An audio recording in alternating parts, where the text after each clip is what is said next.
Good morning, everyone. Thanks a lot for joining this workshop organized by the Enefirst Plus project. We wait 1 more minute and we start. And in the meantime, I may ask you one quick questions to see how familiar you are already with the energy efficiency first principle.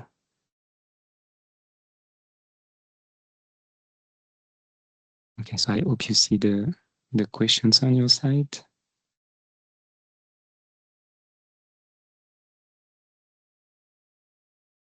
Maybe Constantina, you can confirm if you see the questions. Yes, we do. Okay, perfect, excellent.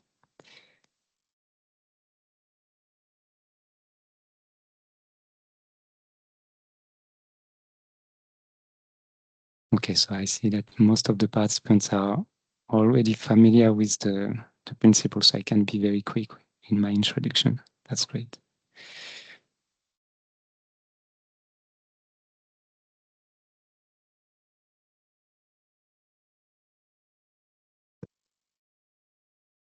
Okay, so I suggest we start. I hope you see my screen with the agenda. So today I'm very pleased to have a very good group of speakers to discuss the topic of integrating energy efficiency first in SECAPs.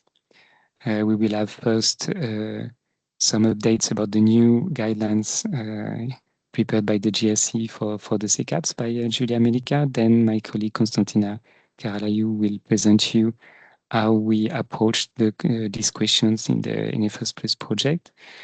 Patricia Pistocini and Fabio Sinini from ENEA will present you the role of ENEA in supporting municipalities and how they have developed a pilot case on that topic in the project.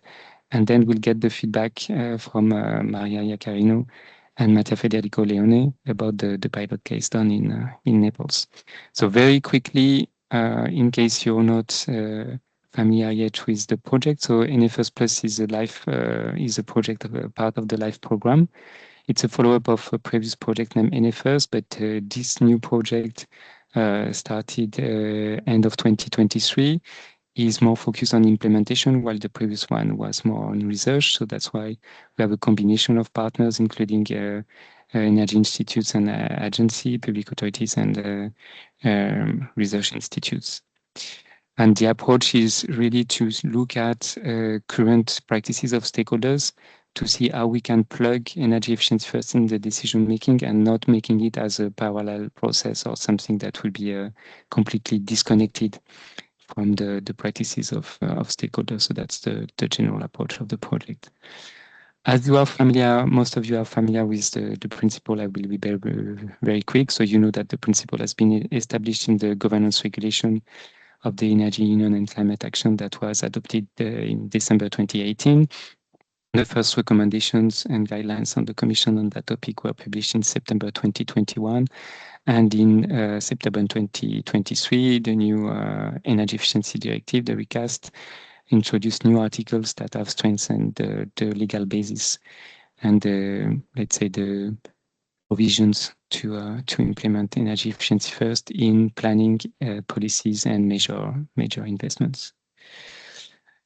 How do we see energy efficiency first in the project? We see it as with two main points. The first one is that it is about considering the energy system as a whole.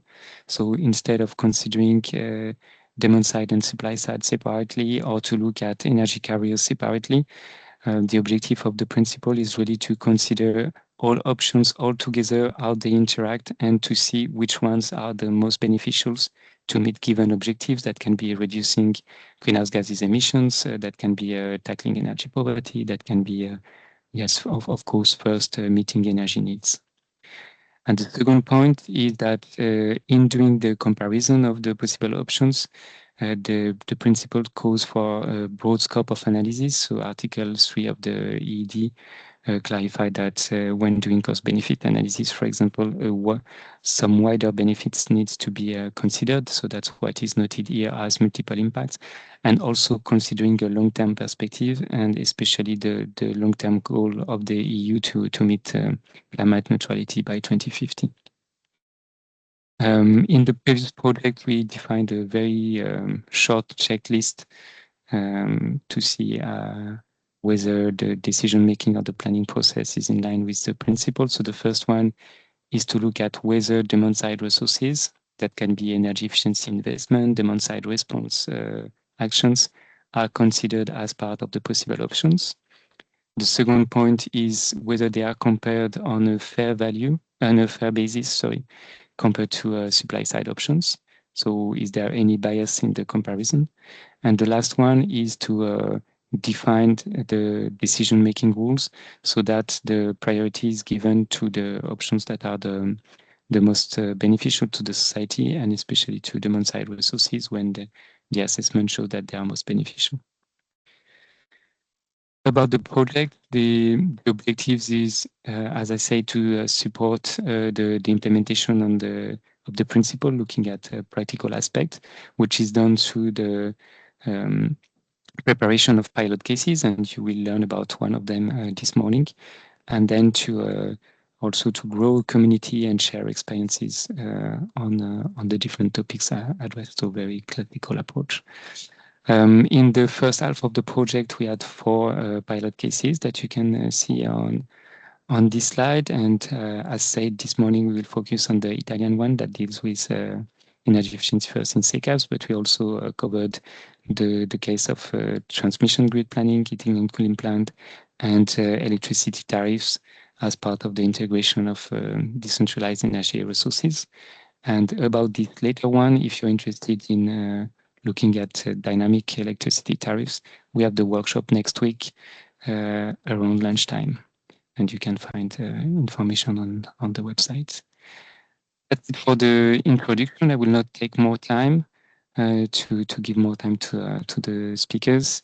And I'm very happy to welcome to the stage Julia Melica from the GRC to present us the new guidelines they prepared for SECAPs. Julia, the floor is yours. Thank you, Jean-Sébastien, and good morning, everyone. I hope you can hear me well. So first of all, I would like to thank all the partners of the Enefirst Plus project for having me here today. I think it's really interesting what you're doing, and also the perspective from SECAPs is highly relevant to our work at the GRC. So let me share my slides.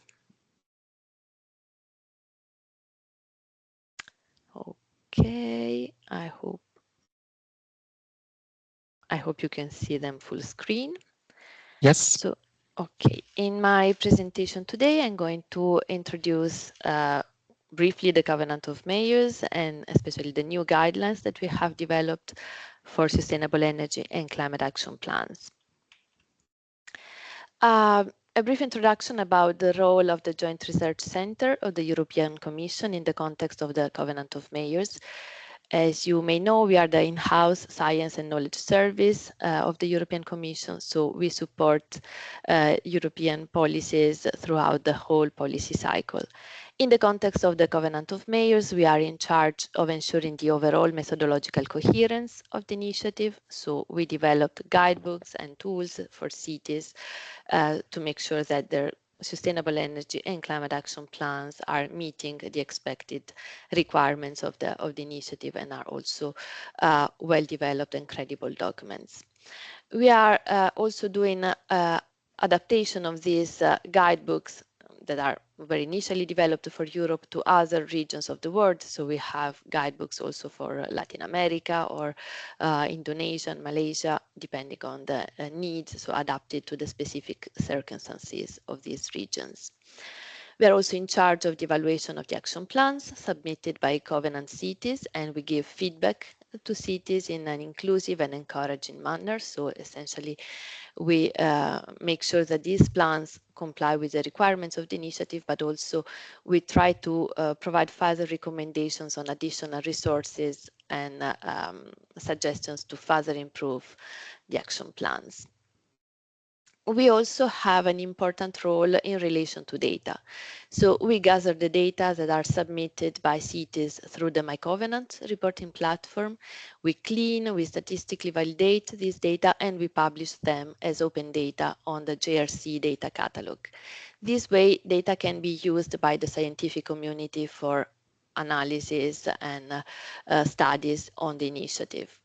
And these data are also the basis for our assessment reports. So we publish regularly assessment reports on the initiative to understand what is the overall level of ambition of the cities and how they are progressing towards their emission reduction targets and adaptation goals.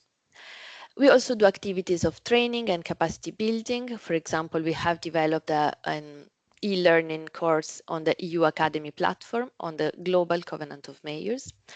And we do also some activities of help desk and technical support. We operate a second line technical help desk replying directly to cities and in close collaboration with the Covenant of Mayors office. For those of you who are not fully familiar with the Covenant of Mayors, it's a voluntary initiative mobilizing local authorities in the fight against climate change. And it is built on three equally important pillars. So mitigation was the first pillar of the initiative and requires cities to reduce greenhouse gas emissions in their territories by at least 55% by 2030 and to achieve climate neutrality by 2050. Uh, the second pillar is about adaptation to climate change. So cities commit to increase resilience and to strengthen the capacity to adapt to the unavoidable impacts of climate change in their territories. And the third pillar that is relatively new is about energy poverty. So a city committed to the Covenant of Mayors also commits to tackle energy poverty to ensure a just transition. This pillar is, as I said, more recent because it only became mandatory to report about it on the 1st of January 2025. So we are still gathering the first data from cities on this aspect. So the key instrument to translate these commitments into practice is the Sustainable Energy and Climate Action Plan. So it is a document officially approved by the City Council that describes how the city intends to reach the targets in these three pillars. As I said, one of our key achievements is a recent milestone, let's say, is the new SECAP guidebook that we have published over summer. So this new guidebook follows a more logical structure, probably compared to the previous one. It is built following the 4 key steps of the development and implementation of a sustainable energy and climate action plan. It makes it gives a lot of emphasis to the initiation phase, that is a key step in the successful implementation of a plan, building on support and commitment from the local authority, but also the support from the municipal departments and from external stakeholders. The second step is about diagnosis and goals. So understanding the local situation in terms of greenhouse gas emissions, in terms of risks and vulnerabilities, and also energy poverty, in order to set ambitious goals and then be able to monitor the progress towards those goals. The third phase is about planning. So based on what is observed in the assessment and the goal that the municipality has set, the local authorities should design the measures that are feasible and adapted to the local reality. And the fourth step of the process is about implementing and monitoring. So clearly, monitoring the implementation of the action plan allows to identify the barriers, allows to adjust the trajectory if it's needed. In the guidebook, we describe the 10 key elements of a successful sustainable energy and climate action plan. And you can see them here. So the first one is the political commitment, meaning that an action plan has to, first of all, to be preceded by a formal commitment by the local authority. So the first step is that the municipality joins the initiative through a decision by the City Council, and then makes sure that the SECAP is supported at the highest political level within the local authority. So also the SECAP has to be supported and officially adopted by the City Council. The second and third principle concern the initiation phase, so establishing a suitable governance structure in terms of mobilization of the municipal departments involved. And the third is about community engagement, so mobilizing citizens and stakeholders to make sure that they support the SECAPs, that they can, first of all, that they can contribute to shaping this action plan through a participatory process, and then they can support it during its implementation. So these are concerning the initiation phase.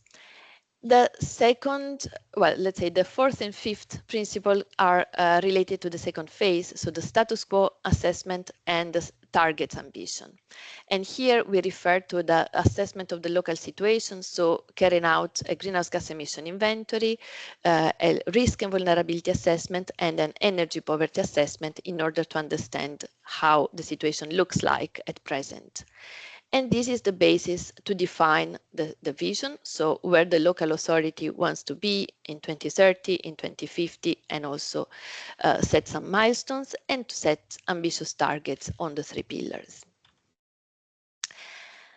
Then there are two other principles that relate to the actions, so preparing comprehensive actions addressing the key challenges encountered by the city, and accompany them with detailed implementation strategies with milestones and indicators that will allow them to be monitored. A key aspect is also, a key element is also the identification of adequate financing. So clearly the plan will have to rely not only on public resources, financial resources, but also we'll have to mobilize a number of actors, of private actors, private investors in order to support the implementation of the plan. And this should be already described in the action plan. Finally, the SECAP adoption and submission. So the SECAP has to be adopted by the City Council, has to be submitted through one of the official reporting platform, and the city also in the implementation phase commits to monitor and report on a regular basis on its implementation. These principles are presented, as I said, in the guidebook, How to Develop a Sustainable Energy and Climate Action Plan. The main novelty of this guidebook is that it is structured in 6 documents. So we have a first document that we call the main document that is aimed at a more, let's say, less technical audience. So, for example, the advisor to the mayor that is willing to understand how the SECAP process looks like. So what kind of resources they will have to mobilize in order to develop an action plan at local level. And then this main document that presents especially the governance aspects and describes for example, very in details the initiation phase with the political commitment, with the mobilization of the municipal departments and the stakeholders engagement. So this main document is accompanied by 5 more technical complementary documents. So for example, we have a very detailed guidance on greenhouse gas emission inventories, detailed guidance on the risk and vulnerability assessment that was also present in the previous version, but in this guidebook has become much more detailed and developed, and also contains guidance on adaptation goals that was missing in the previous one. For the first time, we also provide this guidance on energy poverty assessment. So here we give a lot of indications to cities on how to collect data to inform the energy poverty assessment. Then we have a 4th complementary document on the action planning and strategies. So it includes information about mitigation actions, adaptation, and energy poverty actions, and explains how to prioritize among these actions, depending on the priorities, on the objectives that the local authority wants to pursue. And this, the fourth step about implementation and monitoring is addressed also in the main document. So with a process describing how to regularly report and monitor on the implementation of the action plan. And finally, the fifth complementary document addresses financial instruments for mitigation, adaptation, and energy poverty actions. So this is just to compare the two guidebooks from 2018, the previous version, with the new version. So in the past, we used to have part one on the SECAP process step by step. This has become the main document, as I said, focusing on the overall planning process and governance aspect. Then we used to have part two that was covering baseline emission inventory and risk and vulnerability assessment. This has now become three different documents on greenhouse gas emission inventories, risk and vulnerability assessment, and energy poverty assessment. And the third document that was part three on policies, actions, and good practices. Now it has been split into two documents, one about planning actions, including horizontal aspects, pillar-specific considerations, but also integrated actions that are tackling the three pillars at the same time, and the document on financial instruments. Here is how the cover pages of the documents look like. What you will find is an updated description of the EU climate and energy policy context that has changed a lot compared to the situation in 2018. Since then, we have had the European Green Deal, just to mention one. There is a section dedicated to the regulatory provisions at EU level that are relevant to local climate action. So this is something that can support cities in the planning process. In the greenhouse gas emission inventory, we have new guidance on how to account greenhouse gas emissions from waste, and also the overall approach has been improved and made more clear compared to the previous version. As I said, we have more detailed guidance on RVA and adaptation goals, and the new guidance on energy poverty assessment. In the document on how to plan actions, we also included a lot of examples, some hundreds of examples from cities involved in the Covenant, cities involved in the 100 climate neutral and smart cities mission, but also other cities also outside Europe. We also provide examples of indicators and considerations related to the co-benefits of climate action. And finally, the comprehensive guidance on financial mechanisms to implement SECAP action.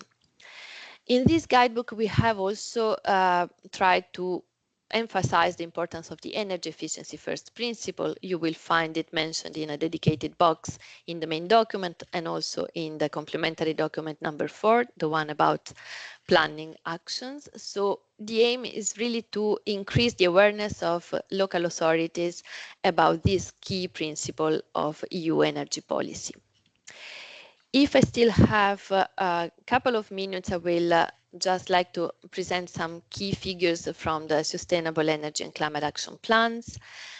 Here we have an overview of the signatories in Europe. So as you can see, we have municipalities from different sizes, from below 5,000 inhabitants to the big capital cities like Paris and London, Rome, and so on. There is a different level of coverage among member states. As you can see, a lot of success in Italy, in Spain and Belgium. Lower share of population represented in other countries, but the initiative is continuously growing. In terms of SECAPs, since the mitigation pillar was introduced a long time ago, most of them are addressing mitigation pillar, but the number of action plans that are also addressing the adaptation pillar is also constantly growing, although we are not yet at the numbers seen for the mitigation pillar. Here, just some figures on the emissions from by sectors and scope coming from the greenhouse gas emission inventories. As you can see, about 1/3 of emissions in cities comes from the transport sector, 1/3 from the residential buildings, and then 20% from tertiary buildings, so let's say half of the emissions associated with the building sector. And then we have industry that is an optional sector, and also waste is considered optional in the context of the Covenant of Mayors. In terms of overall ambition, we have seen that although the target set by cities by 2030, the overall mean target is of 56% by 2030. Based on the data from monitoring reports, we forecast an estimated 48% mean absolute reduction, which means that there is a small delivery gap that has to be filled. So cities need further support to implement their action plans. And here we have some figures from the mitigation actions. So in terms of number of actions, it's interesting to see that they are mainly targeting the building sector, and followed by the transport sector, and then by electricity production. But in terms of expected emission reduction, we see that there is a predominance of emission reductions associated with electricity production. And here comes the importance of the energy efficiency first principle. So we see that local authorities tend to prioritize actions related to electricity production, but probably they are not yet fully equipped, fully aware of the opportunities to achieve savings and to achieve their decarbonization goals through energy efficiency. So that's why the findings of your project will be very important in the context of the covenant.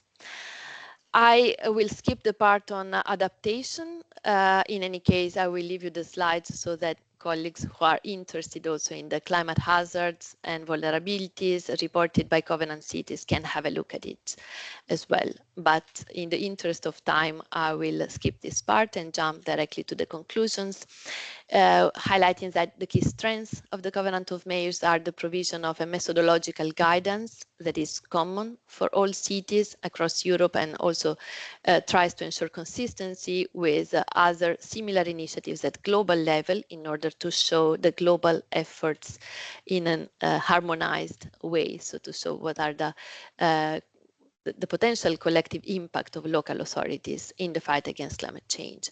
It also offers a platform for the exchange of best practices and peer learning opportunities. So I would encourage you to also promote your case studies through the Covenant of Mayors, for example, reaching out to the Covenant of Mayors office and to us, because Covenant of Mayors office maintains also a library of case studies coming from cities. So it's something that has a high potential for replicability. And also, I would like to stress that this common and flexible approach of the Covenant of Mayors has allowed a lot of cities of different sizes, geographies, and background to engage actively in the climate action. Finally, going towards climate neutrality, we see that cities are experiencing some challenges related to data availability, to institutional and operational capacity, challenges also in monitoring and reporting that could be possibly overcome with the development of new technologies. And to conclude, energy efficiency, demand-side management hold the potential to help cities accelerate progress and reduce costs of achieving emission reduction targets. And with this, I've concluded. Thanks a lot. And sorry if I was a bit long. No, that's perfect, Julia, and it has said very well the scene. So I thank you for that, and that was very useful, I think, to also get an update about the new guidelines and see also the figures that you show on the current SECAPs. We have seen that Italy is very well covered, so that's why also you will learn more from Italy later on. If I may, I would have just a quick question to you. As I know that for preparing these new guidelines, you have looked at many SECAPs, at the practices of municipalities, etc. So when doing that, did you see some evolution in the way the municipalities are selecting or prioritizing their actions? You mentioned from the graph, you mentioned the priority, for example, given to renewable for electricity generation. But in the process, in the decision-making process itself, did you see some some evolution? Well, it really depends because the community of the Covenant of Mayors is very big and very diverse. As I said, we have small villages and towns of hundreds of inhabitants, but we also have big capital cities. So there is a huge difference between the type of actions that these cities are implementing. What we see as a positive development is that there is an increased awareness of the importance to engage with citizens, with stakeholders in order to build a SECAP that is really um, let's say, meaningful for the local population and that can be supported through the overall process. We see that there is a lot of interest in new technologies, for example, the opportunities offered by digitalization. Energy efficiency probably still lagging behind a bit because it's something that local authorities probably are not sure how they can address, how they can prioritize. So they find other aspects as more low-hanging fruits. So clearly renewables, installing PV plants and so on. When it comes to energy efficiency, they do a lot of awareness campaigns. They have the possibility, for example, to implement Energy Cafe where they provide advice to citizens, but they can maybe do something even more in this respect. Also as an organization, so the municipality as an organization can do probably more to speed up the implementation of energy efficiency actions. Thanks. I think that's a good message to the community about what we can offer and what we can develop, and that makes a nice transition to the next presentation. So thanks a lot, Julia, for this overview of the GRC guidelines and the practices of municipalities. Now we will move to what the Enefirst Plus project has developed to complement that, focusing more specifically on energy efficiency first. And I'm glad to invite my colleague Constantina to present you that. Constantina, the floor is yours. I mute myself, and thanks a lot, Jean-Sebastian, and happy to see you all here today. And yes, today we're going to discuss the integration of energy efficiency first principle in the SECAPs. So what does that mean, and what support can facilitate this process? And just a second, yes, as it was presented earlier, new guidelines have been published on how to develop a sustainable energy and climate action plan, or SECAP, replacing the 2018 edition this summer. And this new planning process entails 4 core steps, as it was presented earlier. Today, we're going to actually reflect on the first 3 steps of the process, which are structured around certain proposed questions indicated by the JRC guidelines. And specifically, step 1, the initiation phase, is structured around the question, what is the basis to be set? Step 2, status quo assessment and goals definition, responses to the question, where does the city currently stand and where does it want to go? And step 3, action planning and strategies, is structured around the question, what the city can do, or what can the city do? In order to understand the ways of integrating the energy efficiency first principle in the new SECAP preparation process, we pose a set of key counter questions to be considered for each step here to the right. So zooming in, with no further delay and unpacking first the steps of the initiation phase and status quo assessment, we pose the questions here to the right top. What are the scope interactions to consider and what should be the priorities?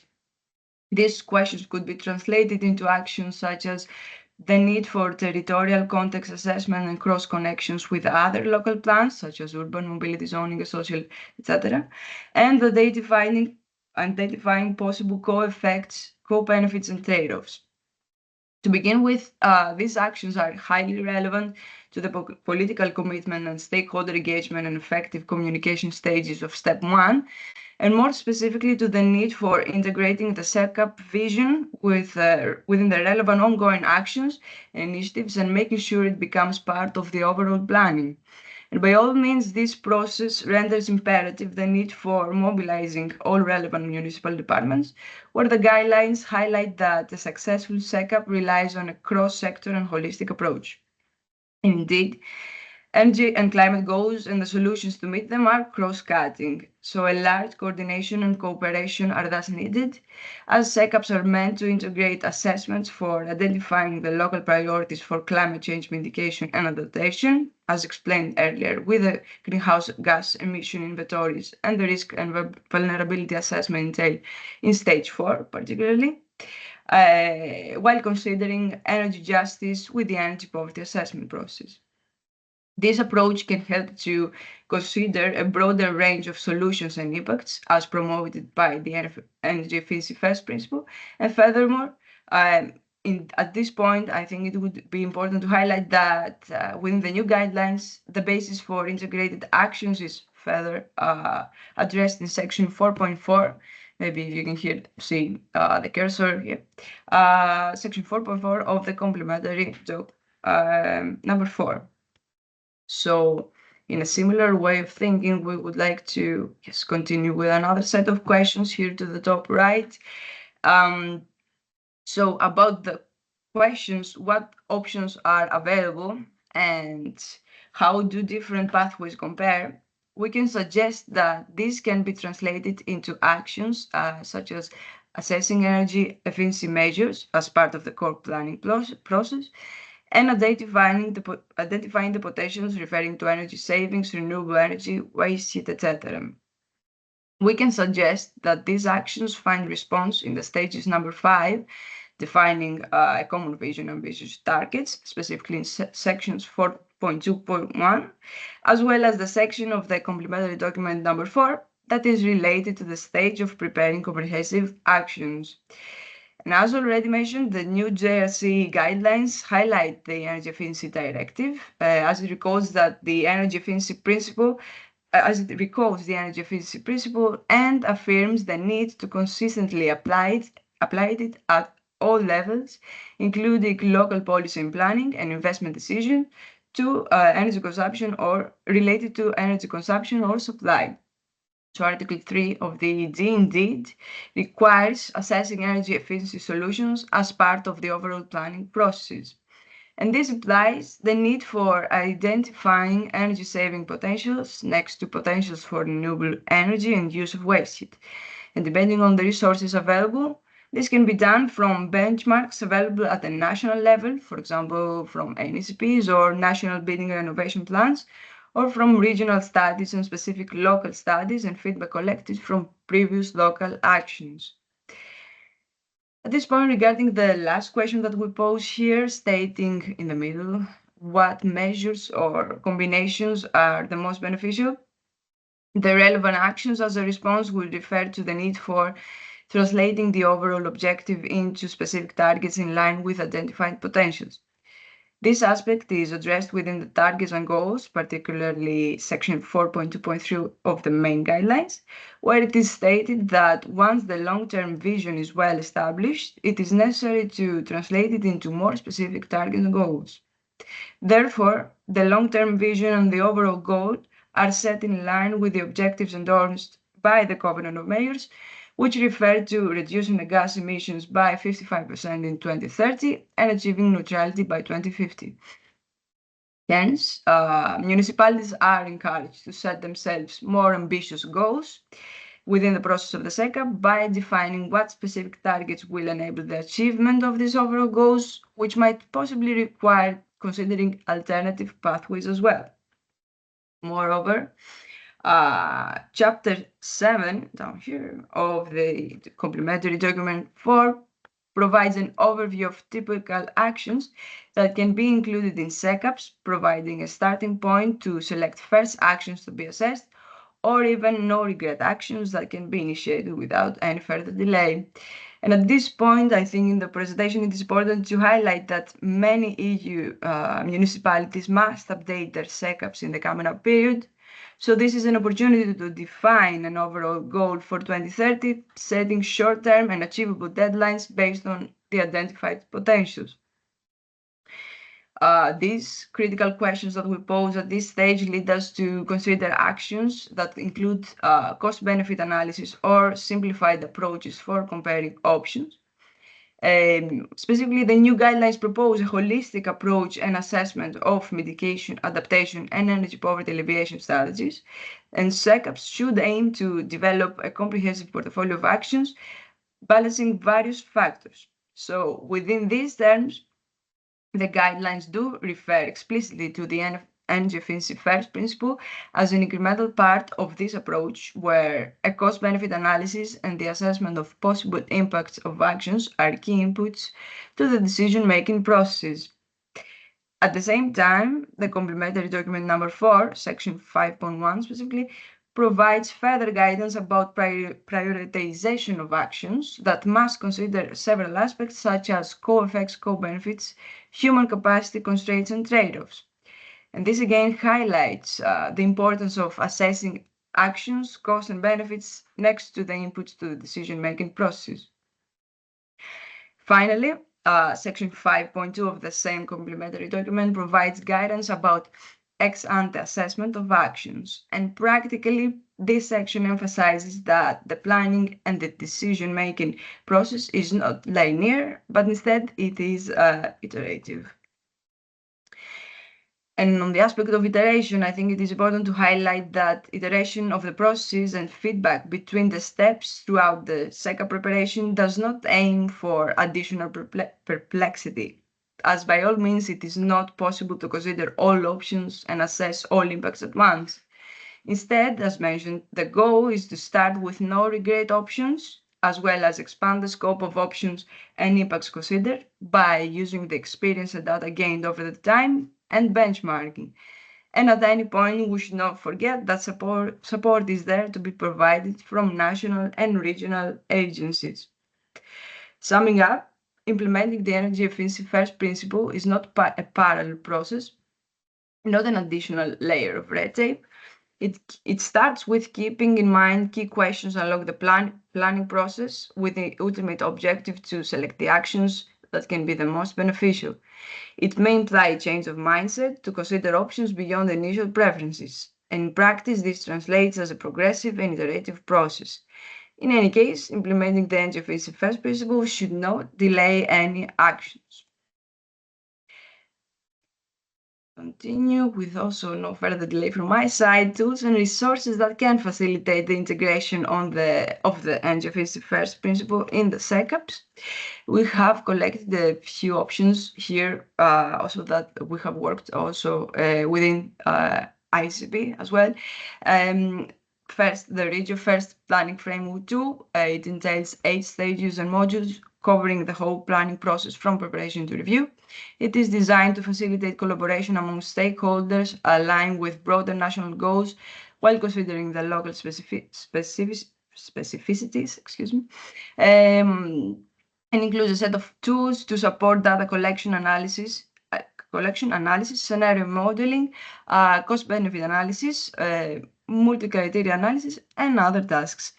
Regarding the MICA tool, which is an online tool to assess multiple impacts of policies or programs at an EU national and local level, allowing for evaluation of customized scenarios and policy measures, simplified quantification and monetization of different categories of multiple impacts, factoring multiple impacts in cost-benefit analysis.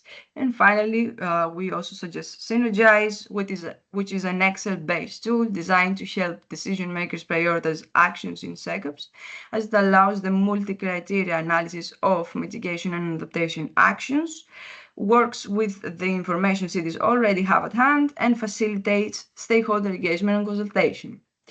Of course, these tools are relevant, and therefore that's why we also suggest them in this presentation, are relevant to the SECAP tools and can support the different activities within the different stages, such as the stakeholder engagement and effective communication, sound assessment of the current local situation, defining a common vision and ambitious targets, and preparing comprehensive actions. Also, what is important to highlight is that these tools are already mentioned in the complementary document of the new ZRC guidelines.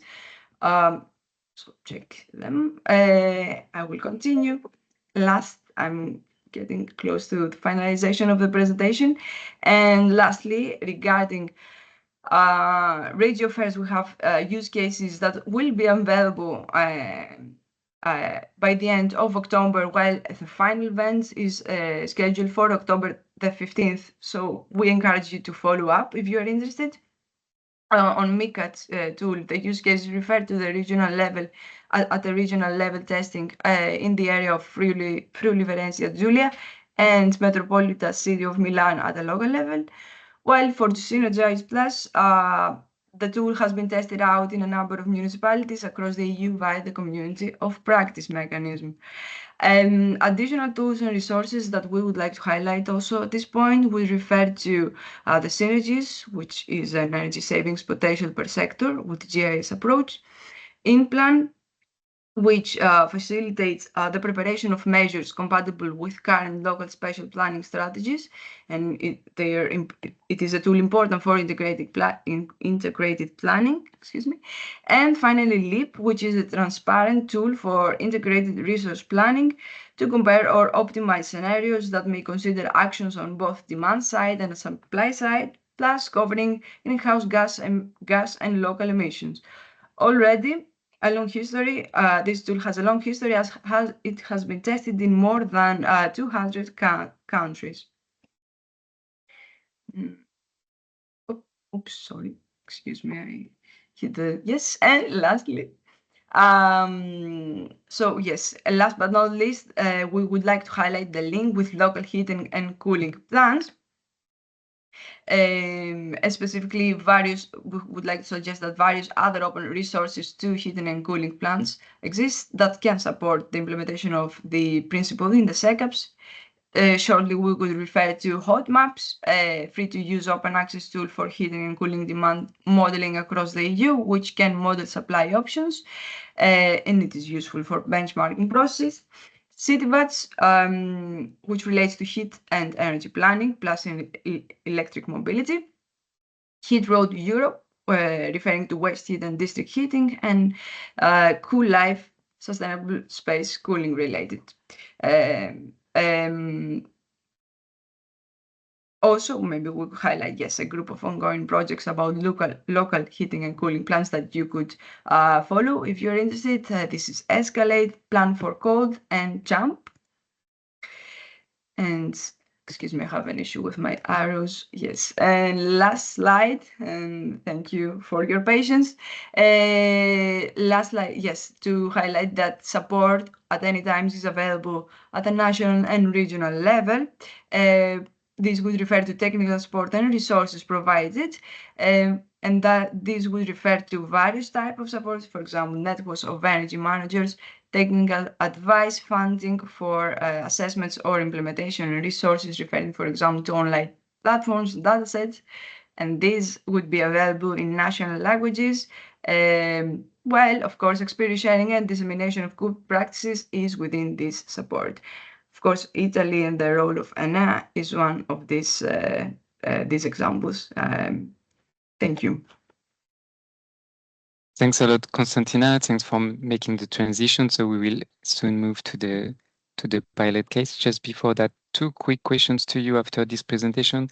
And while you are answering the questions, I just also remind you that we share information in the chat. So if you have not seen it, you can see some of the links that have been mentioned, also the links to the GRC guidelines at the top that you can find in the chat. And the presentation files will be shared with you a bit after this workshop. Okay, so that was the first question. I think the answer rate is a bit low, but I hope you're not bored already. So the first one is about how do you see the approach that Konstantina presented in the first part of her presentation? I think now we have a much better answer rate. Thanks a lot for that.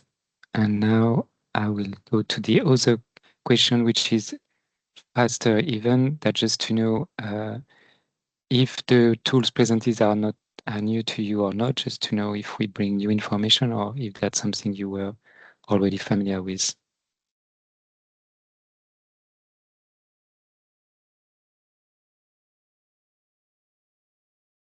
Okay, and that's good to see that at least we provided you with new information. So that's a good feedback.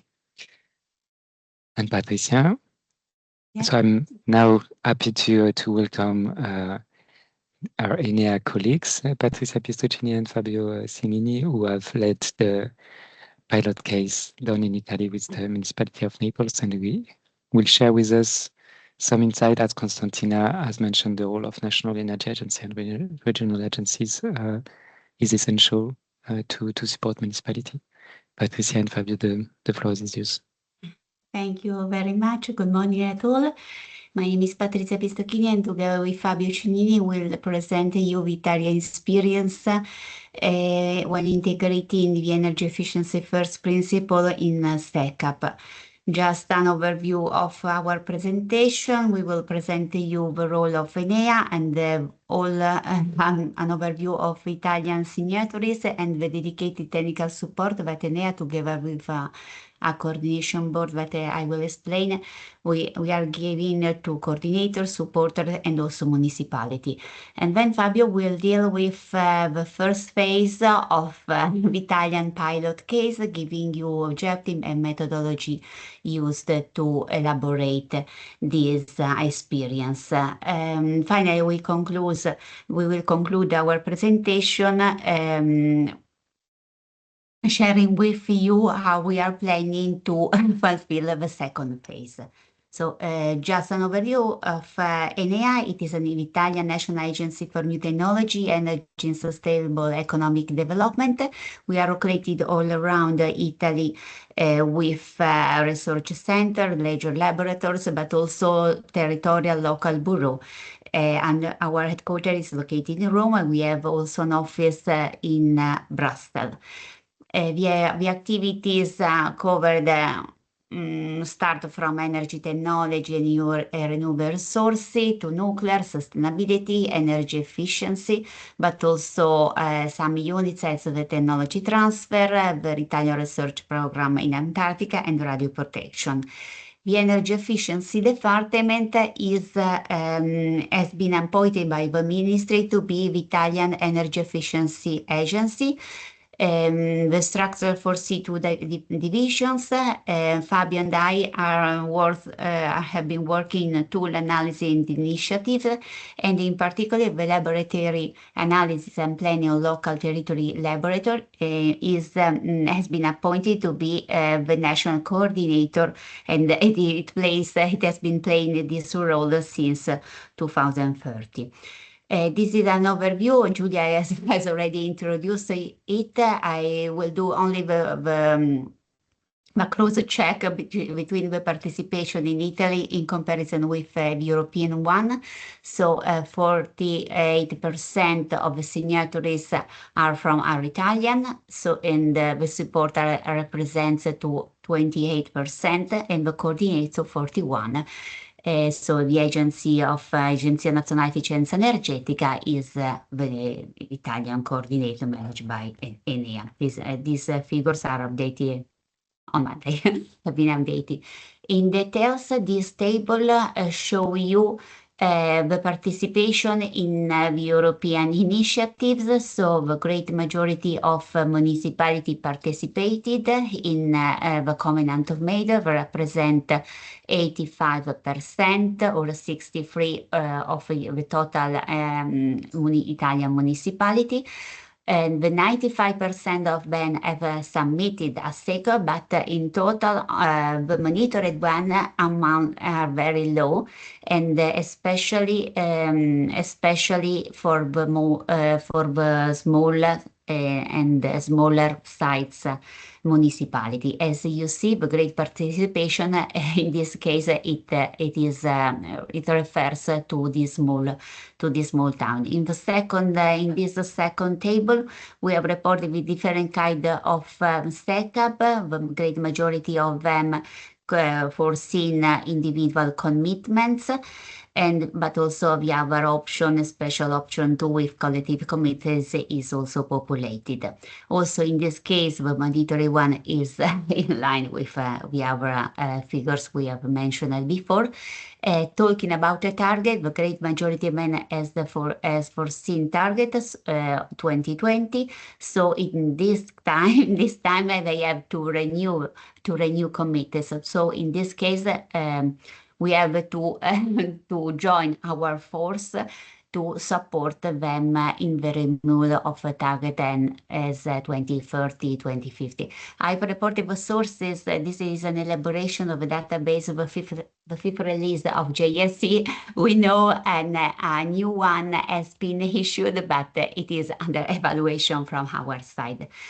As I said, as I have anticipated, we have trying to merge together all of the main institutions involved in the supporting municipalities. For this, we have established an Italian coordination board with the Covenant of Major Office, Climate Alliance, ISPRA, which is the Italian Institute for Environmental and Protection and Research. It gives technical support on mitigation, adaptation, methodology, and data, and also RENA better represents the coordination of all the agency for energy. It is qualified as a supporter. In this case, we have mentioned also the General Center. Thank you, Giulia America, because she always accompany us in our evaluation and explanation, and has given a great contribution in implementation also of our pilot cases. The objective of this synergy of this coordination board is to create a synergy with our European mission, climate neutral and smart cities, and also adaptation, to share good practice and experience, and to enforce the multi-level government, not only between regional and local authority, but also a multi-level cooperation between the national ministries and the local authorities. This is an example of a technical support, just to in this slide, the two different regional platforms that have been already mentioned in the guide, the newly published JRC guideline. The national catalog has been customized, referring to specific agreement we have signed with the Regione Siciliana, and last year with Regione del Veneto.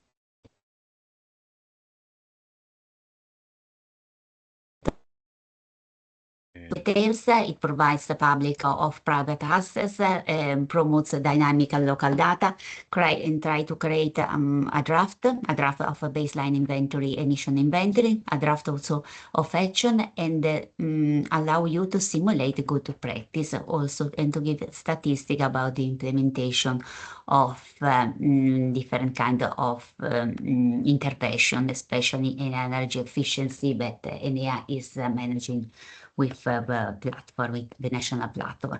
This is an example of a coordination group.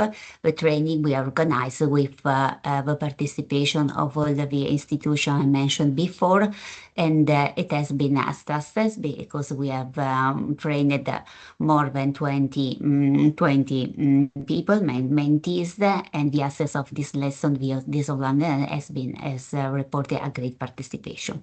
I give the floor to Fabio, please. Thanks, Patrizia, and thanks to all of you for this great interest. And so I'll start right now.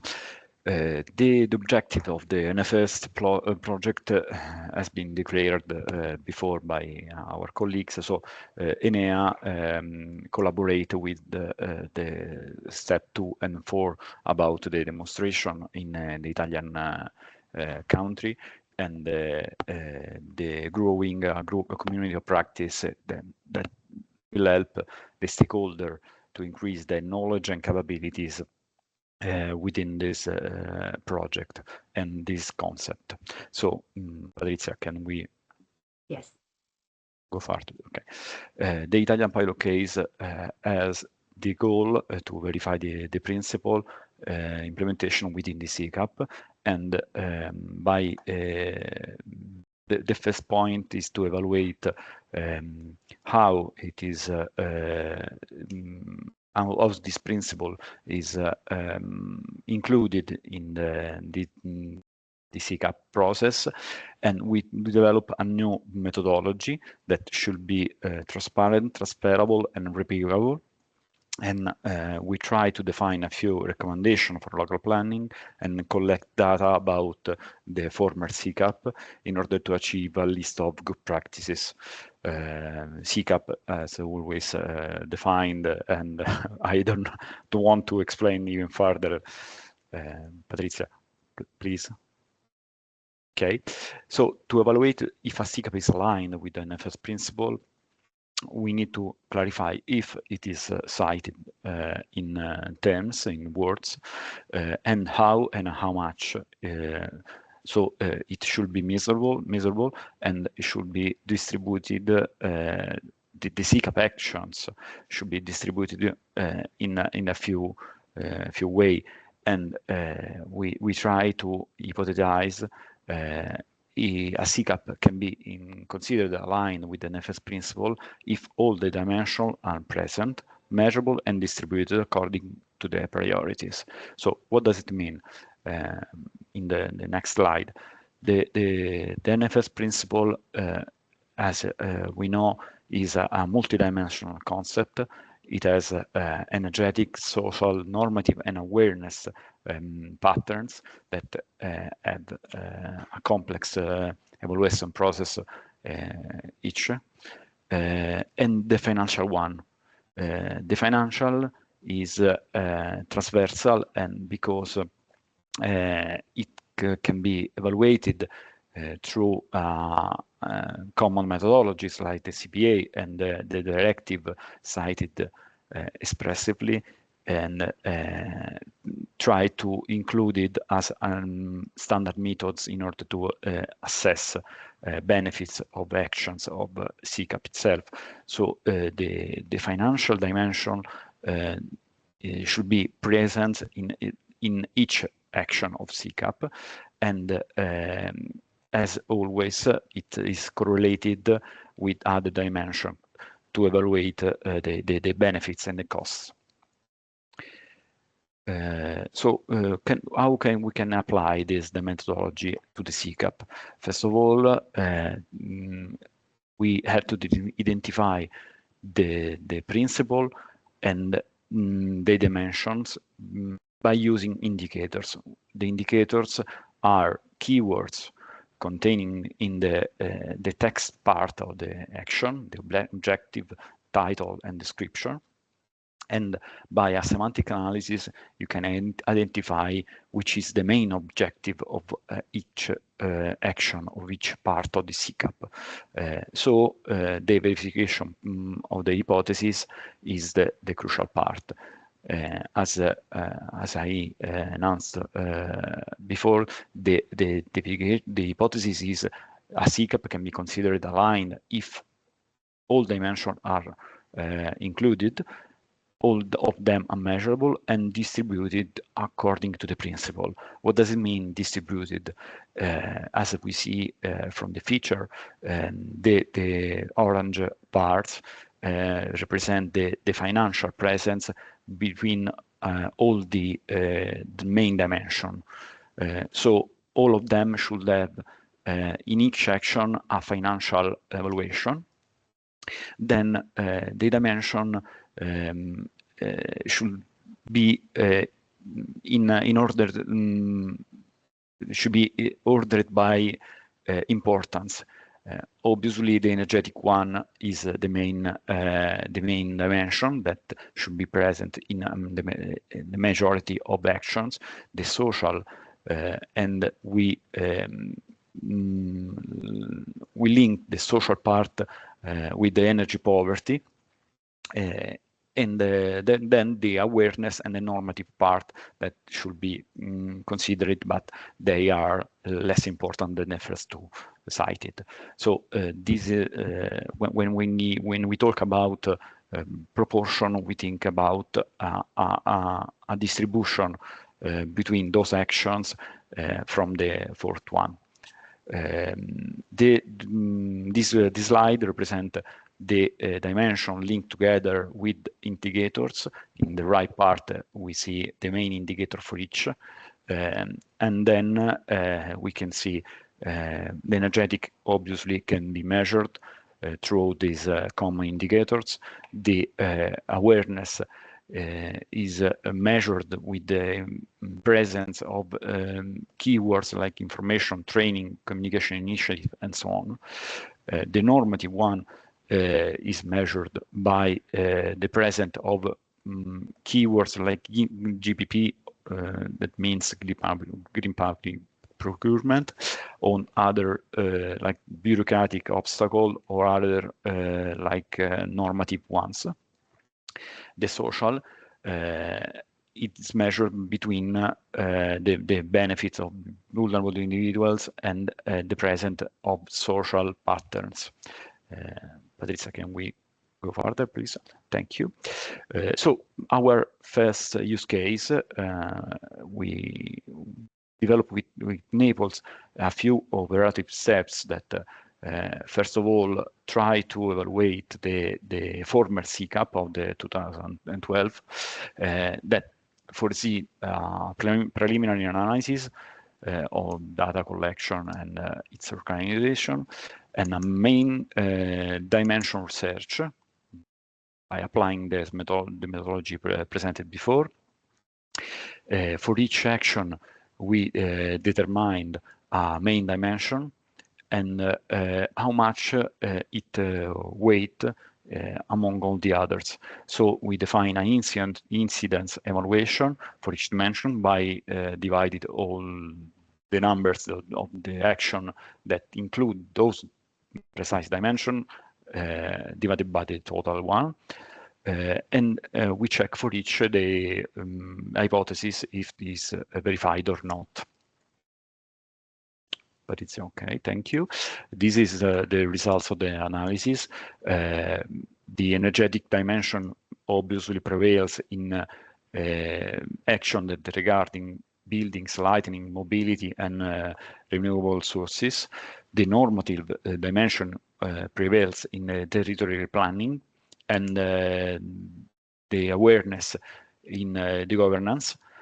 While the financial dimension is always present in almost all the action. Among the in the right column of the table, you can see at least 6% of the action, as for example for buildings, a financial evaluation.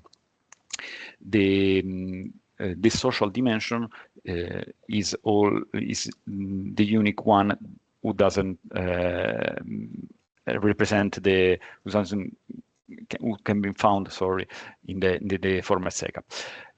So our evaluation of the former SECAP of Naples is all dimensions were measured except for the social one.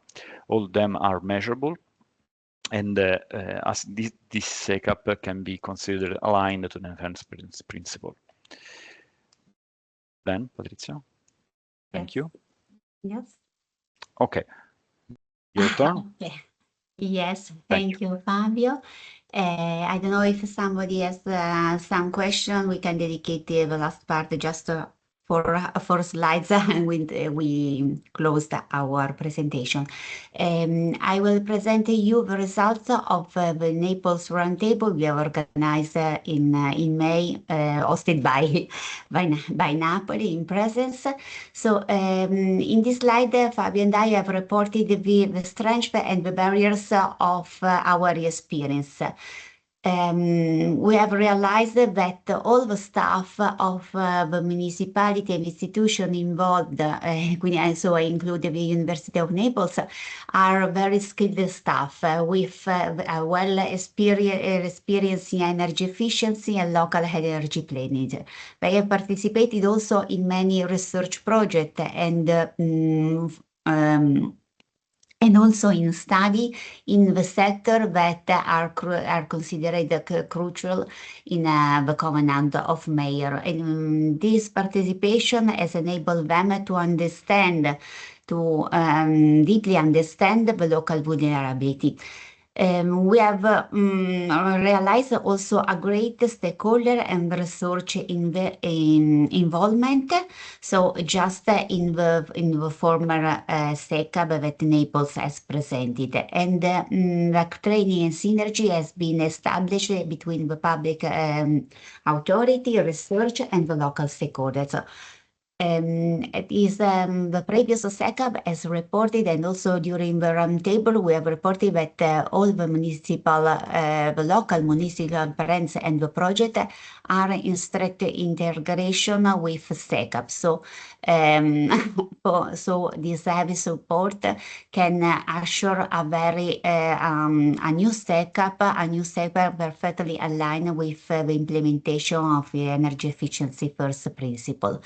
But and we have also realized that there are still some barriers in this application. This is the new principle. So the data are still too many and too homogeneous and not homogeneous.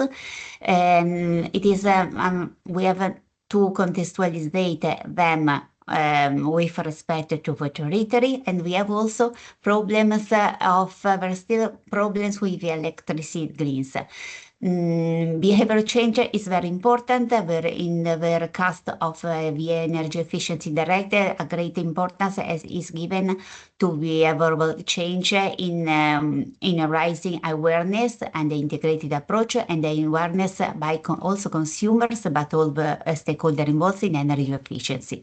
Talking about governance, a great coordination, a deeper coordination between region and municipality has to be set up, and to solve the conflict between interest resources, but also to take in mind that we need to preserve historical and artistic heritage, and to make it to be compatible with the energy efficiency measure. Last but not less important is the uncertainty of the financial instruments, especially in our national context. Talking about the second phase of our Italian use case, we will take a proactive, future-focused approach. So our study will examine the good practice, a tool, and recommendation that would be useful for the new SECAP. And the aim of this phase is to provide technical support, training to the local energy, all the institution in the stakeholder involvement, so energy manager, political decision makers, stakeholders, to ensure an effective adoption of a principle in the local planning project, including all the other plans. So as goal, the second phase we will evaluate the possible tool, and also try to design a good practice embedding energy efficiency first. Our project goal is to develop a strong analysis that will culminate with a sharing of dedicated best practice, for example, considering all the tools available we have mentioned before, and the results will be incorporated into main outputs. So first of all, the result of the audits we have conducted, and a set of operational recommendations to drafting at the municipality and all the other the members involved, all the stakeholders involved in the SECAP process, to allow them to include action fully consistent with the energy efficiency first. The main lesson is that we still need to clarify the decision maker. We need to solve the data issue we have, as we have mentioned before, and to promote technical dedicated specific to board with respect to the territory as the local in-house capacity of a municipality. And the last point is the need of tool. our coordinator has presented our sister project, helping all the operators involved in this process in the Covenant of Major to try to give them a companion in the use of standards made also for CBA. That's all. Thank you very much for your attention. Thanks a lot, Patricia, and that's great to see all you have seen. I mean, first, the very comprehensive support that ENEA is providing in Italy to the municipalities, all the activities you do, and also the first part of the feedback on the case of Naples. And after your feedback, we will have now the one from the stakeholders, from the municipality and the University of Naples. And just before that, there is one question to you. Patricia mentioned in one of the last slides about the outcomes from the roundtable, some challenges that have been identified from discussing with stakeholders. So here are a few that are mentioned here, and maybe you can tell us which ones you would also see based on your own practices. And with that, at the same time, I'm very pleased to welcome to the stage Maria Iaccarino from the Municipality of Naples and Mattia Federico Leone from the University of Naples, who will complement what Patricia and Fabio presented us about the pilot case done on Naples. Maria and Federico, the floor is yours.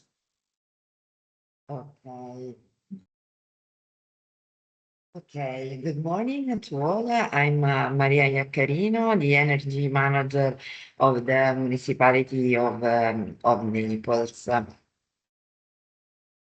Okay, in 2022, the municipality joined the Covenant of Mayors for Climate and Energy. In the month of November, our mayor sent to the Covenant the commitment document in which we committed to setting our targets to achieve climate neutrality by 2050, involving citizens, businesses, and other administrations in implementing the process to reach these our objectives, and networking with other mayors and local leaders in order to share experiences and best practice.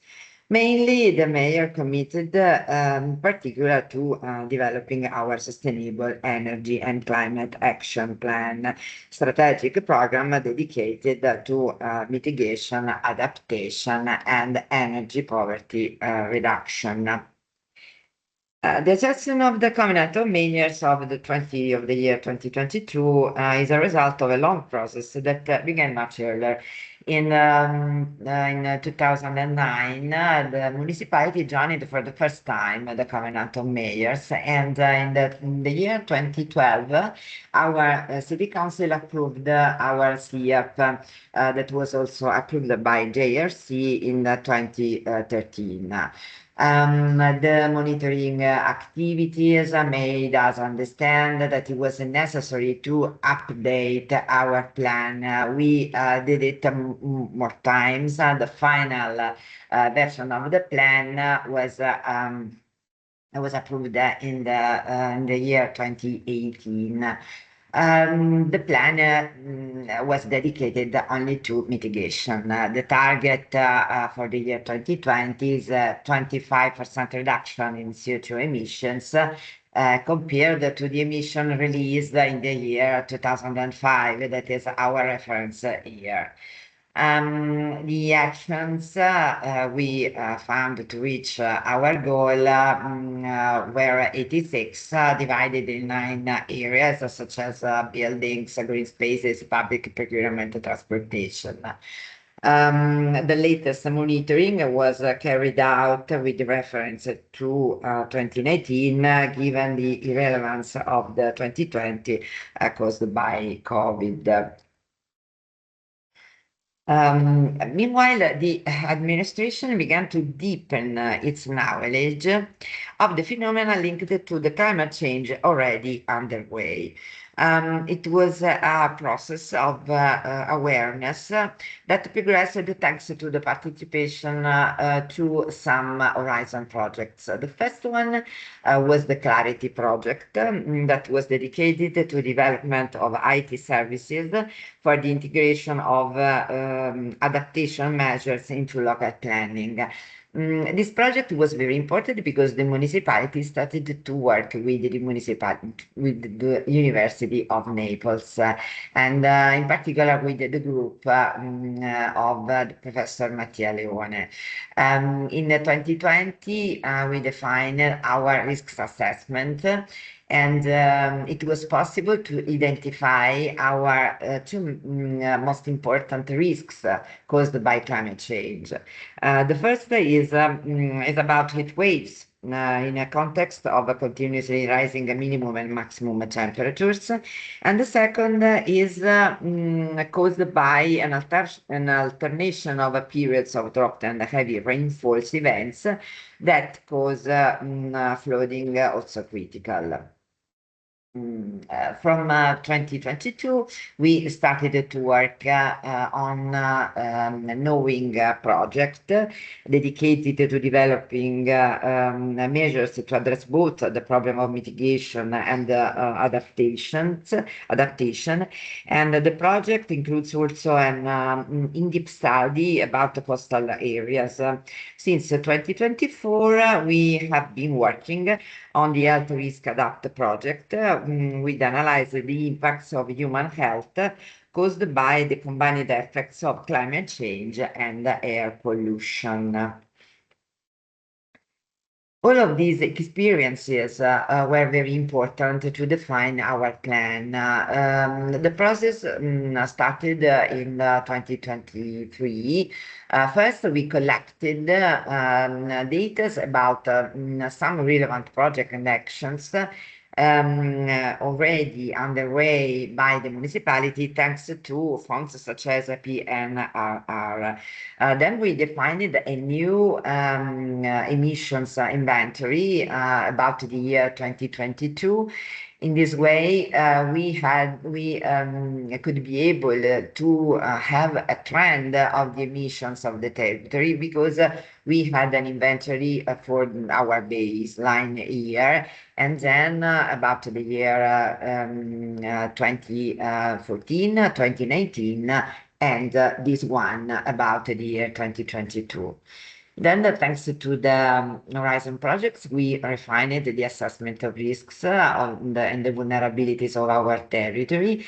And thanks to the tools provided by the Knowing project, we could be able to collect all of this data and define a baseline scenario that was very important for us to verify our target and also the efficiency of the actions we are thinking about. We also have to thank ENEA that supported our administration in order to improve the application of the energy efficiency first principles. We also have to thank other departments of the University of Naples that helped us in some specific aspects of the plan. Anyway, we try to reach a high level of studying our territory and high level of planning our actions, and it was possible thanks to the experience of the Knowing project and the collaboration with the University of Naples. Then, at the end of 2024, the plan was ready. It was approved by the City Council in July, and it was submitted to the Covenant on the 31st of July. Okay. What about the objectives of plan? The target dedicated to mitigation is a reduction of 43.70% reduction of the CO2 emissions. And we have to notice that in the year 2022, we have already reached more than half of our target. And for adaptation, we identified the three different indicators, two dedicated to heat waves and the third dedicated to flooding. We decided also to identify the two types of targets, a group dedicated to the whole territory and the other one to the areas in which we wanted to implement projects. The target for energy poverty is an 18.23% reduction of the average percentage of income that citizens spend on the purchase of energy goods and services. The actions of the plan are 71, divided into 13 sectors, such as social housing, public transport, but also sewerage network, waste, public parks. The principle applied in defining our actions are awareness, thanks to all the experience of the past, the valorization of what already exists and is going and ongoing in the municipality, the energy efficiency first, of course, and we give a leading role to the public sector. And another principle is an integrated approach to mitigation, adaptation, and energy poverty and the fighting energy poverty. The most important sector is the sector dedicated to the transition of the city and the territory, which includes a number of highly significant actions. We can say that this sector fully reflects the 5 strategic axes of the plan. These axes, okay, the first one is dedicated to energy communities and widespread energy redevelopment. The axis involves the analysis of energy needs, of the opportunities for reducing energy demand, and of renewable energy production potential. The second is dedicated to green and blue infrastructures, and the plan was to improve the capability of these infrastructures to reduce the impact of climate change. And the third is dedicated to climate shelters that we think that they are very, very important to reduce the impact of heat waves, especially in some neighborhoods of the city, in our outskirts and suburban areas, especially in the east side of the city. And then the fourth strategic axis dedicated to the sustainable mobility. It's very important for us because we strictly linked our plan to the sustainable urban mobility plan of the municipality that is dedicated to the development of public transport and its infrastructures, and also, the plan wants to improve the sustainable forms of mobility, such as pedestrian, cycling, and sharing mobilities. And it also is very important for us to modernize the vehicle fleet because there are too many old vehicles in the city. Finally, communication, information, awareness raising, citizen participation, and the forms of support are fundamental tools for the implementation of all our measures. Finally, what about the application of the energy efficiency first principle? We think that it's a cross-cutting and essential principle for the implementation of the plan's objectives. We have to learn to develop all the human activities on the territory, but with a lower energy consumption. We have to change our way of thinking, and probably in some sector it's easier. Because, for example, if we think through the interventions of buildings, for example, in these cases it's easier, but generally it's difficult, and the application of these principles need a change of mentality, greater awareness in general, and a more sustainability-oriented culture. We have a lot of work about communication and raising public awareness. Probably for the future, it was very important to develop the one-stop shops that have to provide multiple integrated services to citizens and businesses. We think that the application can be successful if this application is easy for people, for citizens and businesses. And we can also say these for all the transition, and probably it's our major challenge. And okay, I think for me it's all. Thanks for your attention. Professor Leone will continue the presentation. Yes, thanks Mara, and thanks everyone for being here. We are going to look a little bit behind the scenes. We've done this work as part of the Knowing project, the Horizon project, in which the overall goal is exactly the identified pathway supported by science, data, and evidence that helps to integrate mitigation, adaptation, solution, and strategies across cities. And I want to, just make a little bit of a point through some of the elements that are part of the SECAP. So one thing that is key, it's of course that climate change indicators needs to be downscaled, and here we benefited from ENEA directly, and the huge work that a lot of institutions contributed to initiatives like Cordex and others can now deliver with the most updated CMP6 information.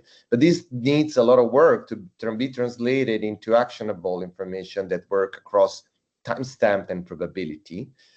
Next. And here we are only dealing with the climate signal. So what does it mean, climate change? But this is not really yet helpful to define strategies. And the data alone might be not really useful to decision makers and even politicians. So what we try to do is also to build solid narratives based on this data-driven assessment. We have an example here of this extraction of hot degree days and cool degree days from CMP6 data, so from climate change projection, that we translated into what is the future in the city of Napoli related to energy consumption. With this decrease, of course, of energy consumption in the heating season, and an enormous increase in the cooling season. This speaks directly to not only to the energy efficiency as a principle in general, but what does it mean to achieve energy efficiency in Italy? What does it mean to build and in a different way so that even passive solution can be used and not only so improve the HVAC systems. And this changed completely the scenario, because it opened up, for example, to the great quality in our city, for example, of all the historical buildings with respect to more recent construction that are failing to provide a passive comfort in the hot season. Next. Again, the data that are so important to you to make assessment following the vulnerability, risk and vulnerability assessment guidelines are by themselves an important mirror of any local policy. So this is forming a sort of a layer of data that then we transferred, and you can already see the next slide, in a way that they speak to the GCOM common framework requires, pretty qualitative and clear indication about what is the scenario that we're facing, which are the measure, which are the expected impact. But next slide, what actually the city requires, next please, is something that can guide transformation. So at the end of the day, all this information and data that we have been deriving are forming part now of a sort of a basis for a digital twin for the city. This is all specialized, and we collected and harmonized a series of data sets, including a lot of public repositories, but a bit added new layers to build a sort of digital twin of the city, in which each of the portion at different scale can be looked closer to understand. In this case, we are seeing some mean radiant temperature, so proxy of urban Thailand and heat stress, with a pretty detailed information. Next. Layers of information can really support narrative for transformation. Here we are seeing a set of data that are also in this database that helps to look at nature. I mean, what does it mean to work with nature, with nature-based solution? We are seeing stamps in time of nature in the city that is suffering a lot from the drought period in the summer. We are dealing with living materials for the city. This means that it's a dynamic and also in terms of performance and an ecosystem service they can deliver, they depend a lot on our ability to make them living and delivering these services. So you see in the same area before and after the summer, and this it can lead to misalignment when it comes to consideration of their contribution on both mitigation and adaptation. Next.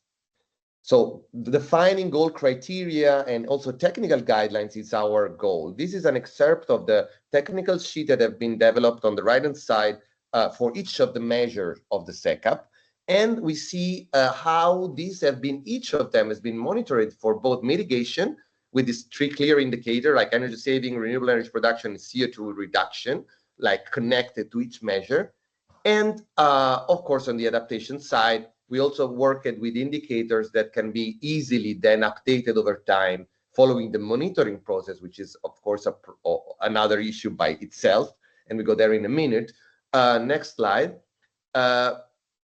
This is what we achieved. And it's, for me, it's only a starting point.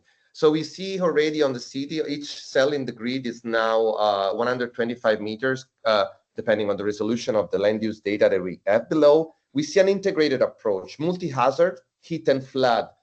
So understanding, because measure for adaptation can be combined and synergistic, of course, between heat and flood.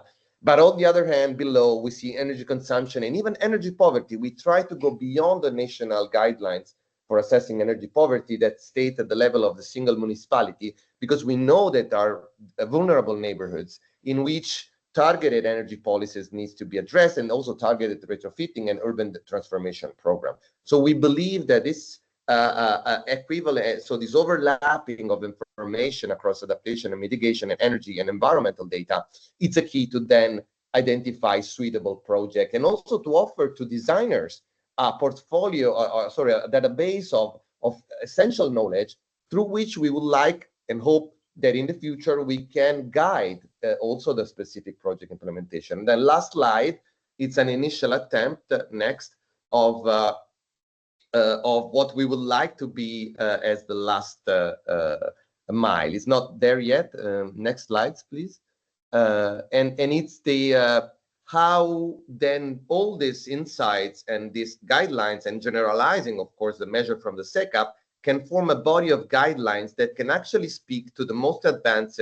I mean, I'm not putting here the levels standard, but it's, I mean, talking to Green Building Council or LEED, this voluntary protocol, where industry players are increasingly going at advancing, maybe sometimes even accelerating what is coming from the public sector. So we also trying across the newest approach where mitigation, adaptation, special justice, and environmental justice or habitat and biodiversity become part of a single picture. And we would like, because we know that until SECAP is strategic and is not translated not only into plans, but also into procedure for making sure that implemented action are mirroring the strategy and the plan, because we increasingly see a huge bias, and it happened also in our work with the energy consumption official data against our modeling data, that implementation are not at the quality that we expect from the planning. And this comes from a number of reasons, including the distance between the planning, tendering, procurement stage and the actual implementation, and the many variants that might happen. So this is also an issue that the reality of the SECAP does not lie that much in the big effort that we've made with the municipality in creating it, in developing it, but rather in then going to action, stemming not only from the plan as it is, but also to these multiple tools that the work on the plan has generated, that we believe should be put openly available to all stakeholders in the city and beyond. Thank you. Thanks a lot, Maria and Mattia Leone. I think it gives a very, very interesting input to the discussion. I've taken many points, but maybe as we are a bit already behind time, I will focus on two aspects. The first one is both part of your presentation really emphasize the need to integrate mitigation and adaptation. That's also something that earlier Julia Milica mentioned as a key part of the new guidelines. And we see typically from the last graphs you showed, we can see even the emergency to consider adaptation much more seriously now. So do you see it as a challenge to address both altogether, or you already identify synergies? And I can link to the second point. Both of you mentioned the importance of narratives.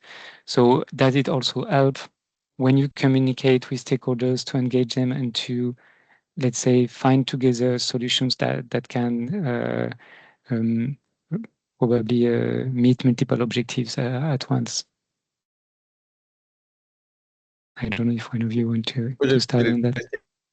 I mean, I might take this. I mean, I removed the slide for the sake of brevity of the presentation, but and that's again thanks to the project that the municipality of Napoli participates in.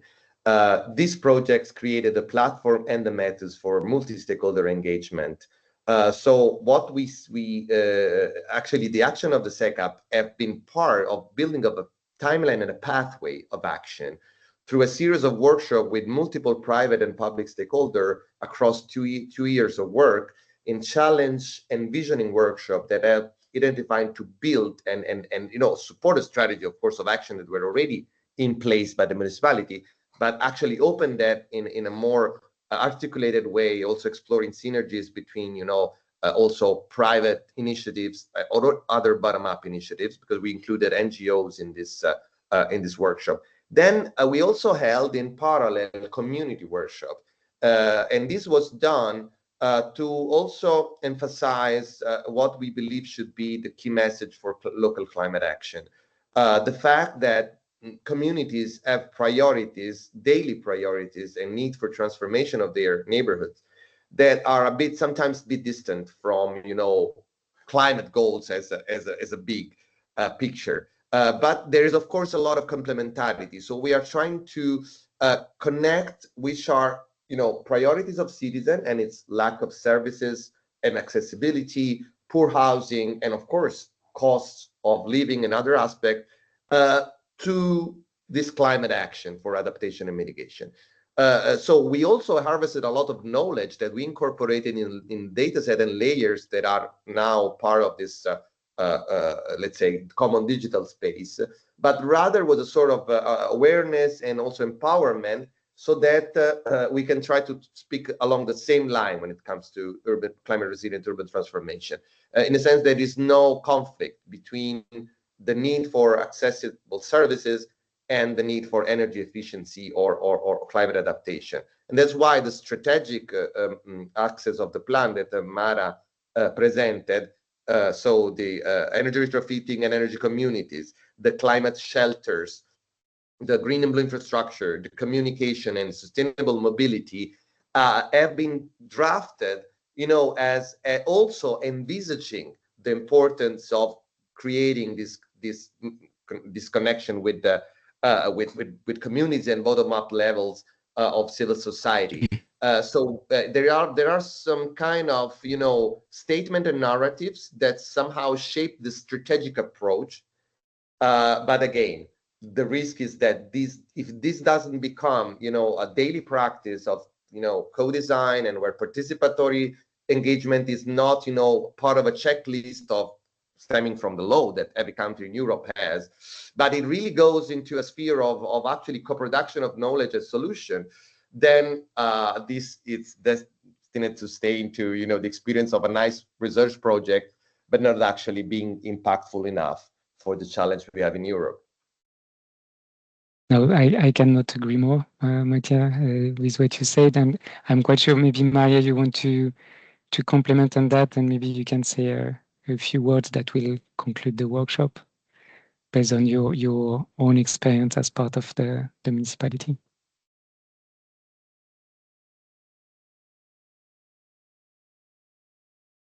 I don't know, Maria, if you hear me. Sorry? I'm sorry, did I miss? No, I was asking if Maria want to complement what you said, Mattia, based on her own experience from the municipality side. But I'm not sure she hears us. Mara is maybe for you, no, because maybe she cannot hear us. Not sure. You hear us, but you're muted. No, you don't hear us. Okay, sorry for that.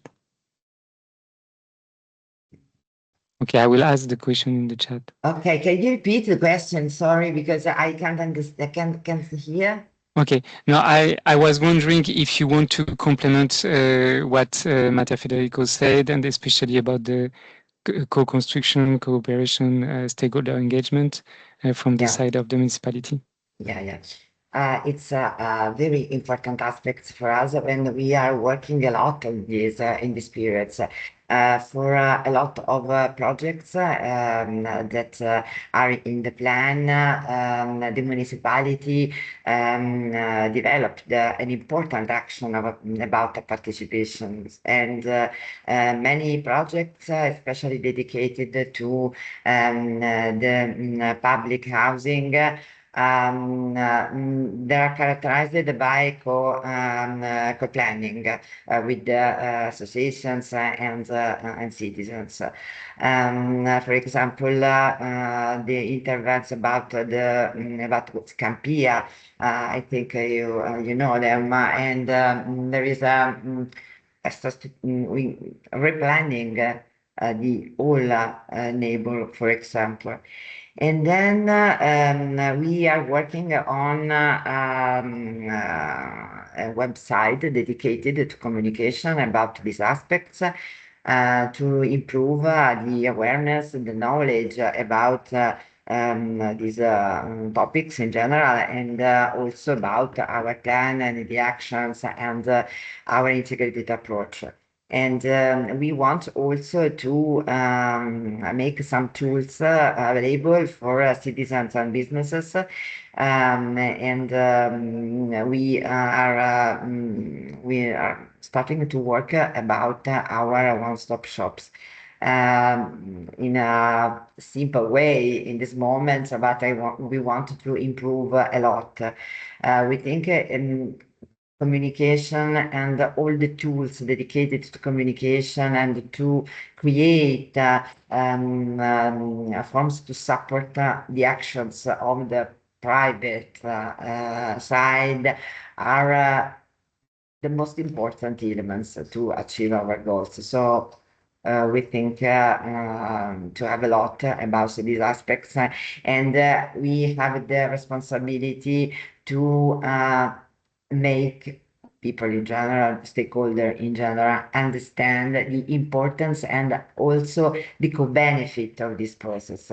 I'm thinking about economical aspects, environmental aspects, so easy, convenient, they have to be interested in this, and we have to work a lot anyway, a lot. No, that's clear. That's a lot of challenges ahead from what you all presented, but also what is positive. And let's say I'm an optimistic person, so I also see in all your presentation that there are a lot of things going on, many progress that has done. And I will conclude with 3 points from what you all presented. So the first one is the need for technical support, and it has been also mentioned in Julia, Patricia, and Fabio's presentation. We can see the diversity of municipalities, and obviously they need some support. The importance of participatory approach that both of you, Maria and Mattia Federico, mentioned, and all that to ultimately develop a narrative that everybody can engage with. I think that's super important if we want the transition and let's say the fight against climate change and the development of actions that can provide benefits to all. We need that. We need some narrative that everybody can engage with and feel part of. Thank you very much for your presentations. Thanks for all the participants who stay until the end. It was a bit longer than planned, but I think it was really worth it. There was a lot of things that were presented. We will share the presentations and the recordings hopefully next week. And yeah, we will continue the work on that. And next week, for the ones interested, we will continue with energy efficiency first, but this time discussing about electricity tariffs. So that's another topic, but where the narratives are also very, very important. You will see that next week. Thanks a lot. Have a good day. Thanks to you. Bye. Thank you. Bye. Thanks. Bye-bye. Thank you. Bye. Bye.